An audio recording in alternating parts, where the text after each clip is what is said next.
Hello student, welcome to MD सीमायन के साथ। चलिए आप लोग, आज मैं दूरी सूत्र पढ़ाने जा रहा हूँ। क्या पढ़ाने जा रहा हूँ? दूरी सूत्र। दूरी सूत्र देखिए, इसमें क्या होता है, जैसे कि है, मान लीजिए आपका क्वेश्चन मैं दे दिया कि बिंदु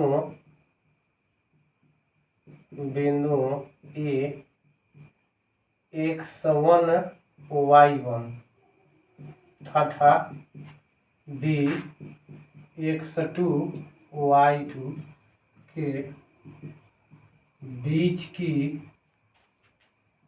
दूरी d ज्ञात करें।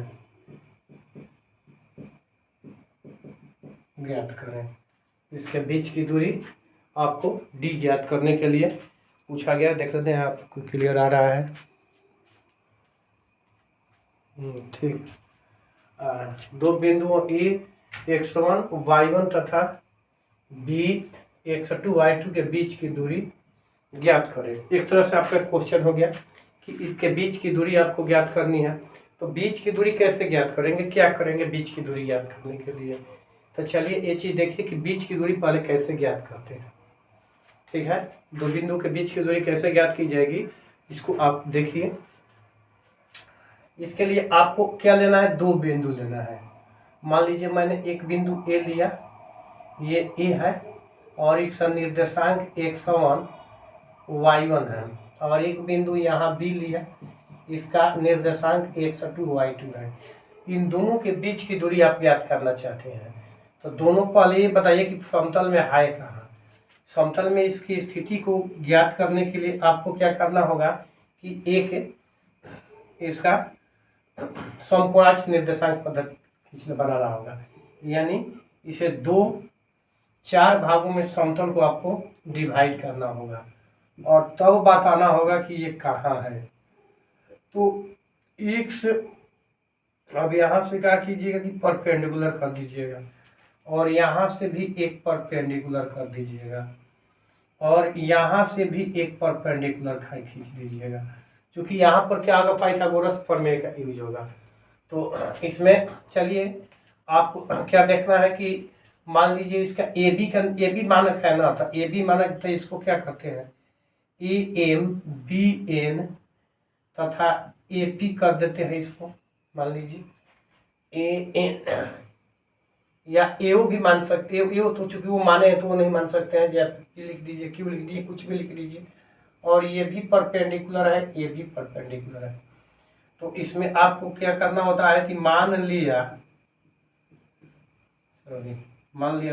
नहीं, क्या करना है, एम परपेंडिकुलर ओ एक्स, इसके बाद B N perpendicular O X तथा A P perpendicular B N खींचा। या आपको परपेंडिकुलर खींचना पड़ेगा। तो परपेंडिकुलर तो खींच दिया।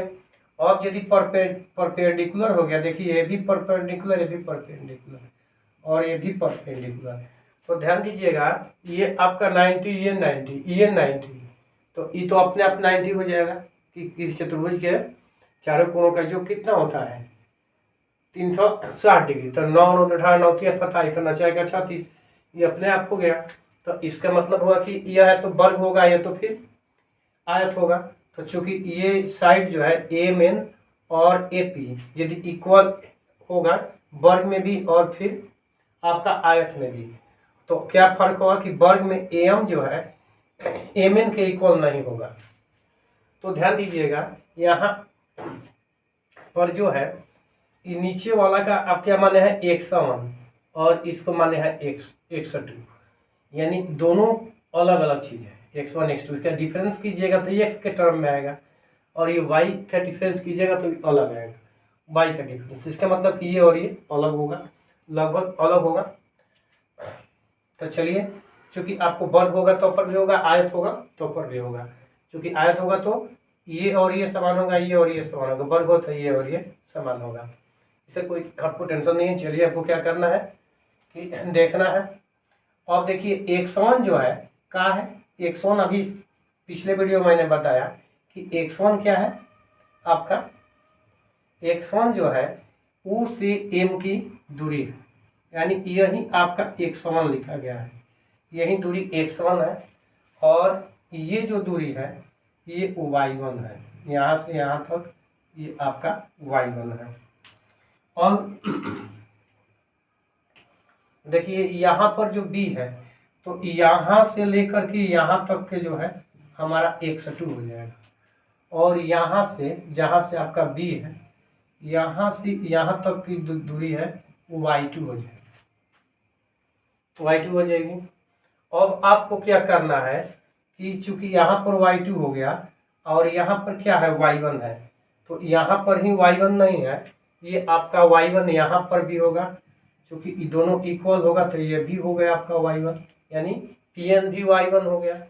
और इसके बाद में अब ये निकालना है B से P, ये कितना होगा BP, क्योंकि BP जब आप निकालिएगा तो देखिएगा अब इसी में आपको लिखना है कि बिंदु A जो है आपका क्या है, यहाँ से दे दिए है। अब आपको इसमें भी पता करना होगा कि यहाँ से यहाँ तक क्या होगा, यहाँ से लेकर के और यहाँ तक का जो दूरी होगा, तो ये क्या होगा, ये लास्ट में क्या है x2 है, तो x2 और माइनस यहाँ से क्या है x1 हो जाएगा आपका, x2 माइनस x1 हो जाएगा। और इसी तरह से यहाँ से जब हम निकालेंगे ये जो डिस्टेंस है हमारा, ये जो यहाँ पर पेंडिकुलर से पहले थोड़ा सा है, तो ये कितना हो जाएगा, तो ये पूरा आपका कितना है y2 और माइनस नीचे वाला y1 है, ये y1 हो जाएगा।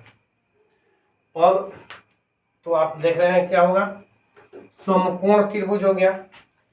किसी भी हाल में यदि AMNP आयत होगा तो पर भी ऊपर वाला APB समकोण त्रिभुज होगा, AMNP जो है वर्ग होगा तो पर भी क्या हो जाएगा, ये समकोण त्रिभुज होगा।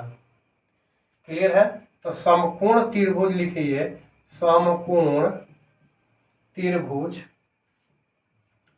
APB में, APB में समकोण त्रिभुज APB में आपका क्या हो जाएगा, APB में पाइथागोरस प्रमेय से हो जाएगा AB के a स्क्वायर बराबर AP के a स्क्वायर प्लस BP के a स्क्वायर, ये पाइथागोरस प्रमेय से होगा। अब ध्यान दीजिएगा कि हम यहाँ से केवल AP का वैल्यू निकालना चाहते हैं, किसका, AP का, तो जब सॉरी AB का, तो AB का जब वैल्यू निकालिएगा तो स्क्वायर है तो स्क्वायर हटेगा तो दाहिने साइड में क्या हो जाएगा, रूट हो जाएगा, AP square plus BP square हमारा रूट हो गया।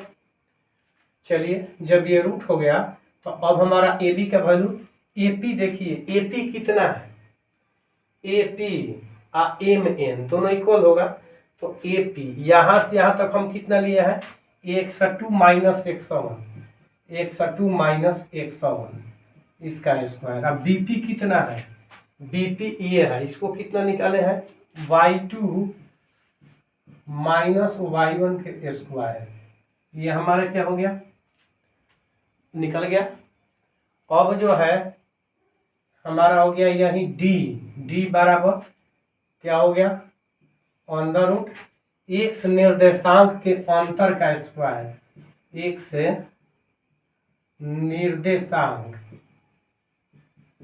निर्देशांक का अंतर स्क्वायर प्लस y निर्देशांक का अंतर स्क्वायर, यही हमारा जो है हो जाएगा D का वैल्यू, D बराबर यहाँ पर भी आया है। अब कहिएगा कि x2 माइनस 1 x1 के whole square plus y2 minus y1 के होल स्क्वायर, तो इस तरह से यहाँ पर x निर्देशांक का अंतर स्क्वायर लिखे हैं। तो ध्यान दीजिएगा जैसे कि x2 माइनस x1 के होल स्क्वायर जितना आएगा उतना ही आएगा आपका x1 माइनस x2 के होल स्क्वायर, दोनों का होल स्क्वायर समान होता है। इसलिए यहाँ कोई असमंजस की स्थिति नहीं है कि यहाँ पर कैसे लिखा गया है। तो ये था हमारा दूरी सूत्र। क्या हुआ ये दूरी सूत्र। अब इसके तहत हम दो बिंदुओं के बीच की दूरी निकालते हैं। इसमें क्या करते हैं, दो बिंदुओं के बीच की दूरी निकालते हैं। जैसा कि क्वेश्चन देखिए कैसे निकालते हैं।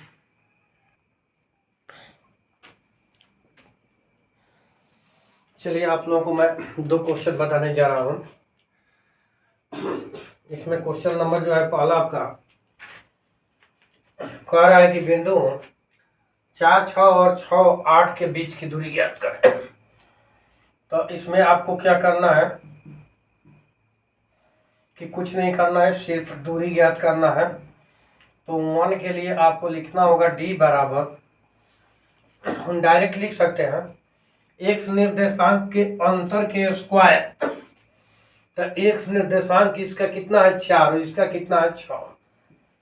तो 4 माइनस 6 के स्क्वायर प्लस 6 माइनस 8 के स्क्वायर।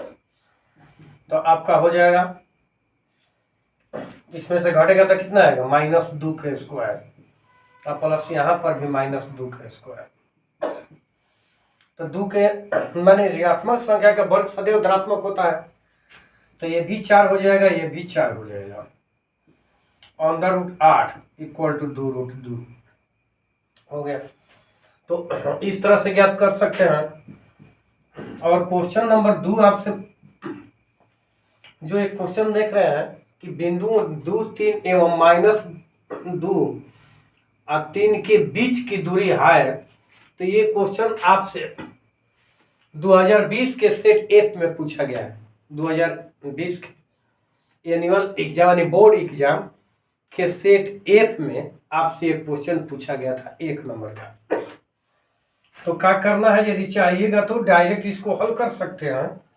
जैसे देखिए इसमें भी डी लिख दीजिए और 2 में से आपको क्या करना है -2 घटाना है। यहाँ पर क्या करना था 4 में से 6 घटाना था। तो 4 या -6 लिखे हैं हम। यहाँ पर 2 में से इसको घटाना है। तो इसमें ऑलरेडी पहले से माइनस है तो कितना हो जाएगा प्लस हो जाएगा। तो 2 और प्लस 2, इसमें ऐसे भी लिख सकते हैं 2 + 2 के स्क्वायर और प्लस। अब 3 में से 3 गए कितना 0, 3 में से 3 गया 0। इसको चाहेंगे तो 3 - 3 भी लिख सकते हैं। अब ध्यान दीजिएगा, यदि आपको समझ में आती है तो ये लाइन जो लिखे हैं हम इसको छोड़ सकते हैं। यदि समझ में आ जाए तो डायरेक्ट बना लीजिएगा, यदि समझ में आ जाए तो। जैसे 2 -2 करना है तो 2 और -2 ऑलरेडी माइनस है तो प्लस हो गया 4। तो 4 का स्क्वायर कितना होगा, 4 का स्क्वायर 16 और प्लस। अब 3 से 3 गया 0 तो हो गया 0, यानी आपका हो गया √16 यानी 4। किस ऑप्शन में 4 है, ऑप्शन नंबर बी में 4 है, आपका सही हो गया। तो 1 नंबर का यदि प्रश्न है तो डायरेक्ट बना सकते हैं, लेकिन उसके लिए थोड़ा सा आपको परिश्रम करना पड़ेगा। इस तरह से देखना पड़ेगा, 1-2 बार बनाना पड़ेगा तब तो आप इसको सेकंड में बना सकते हैं। तो चलिए मिलते हैं आपसे नेक्स्ट वीडियो में। तब तक परिश्रम करते रहिए, देखते रहिए।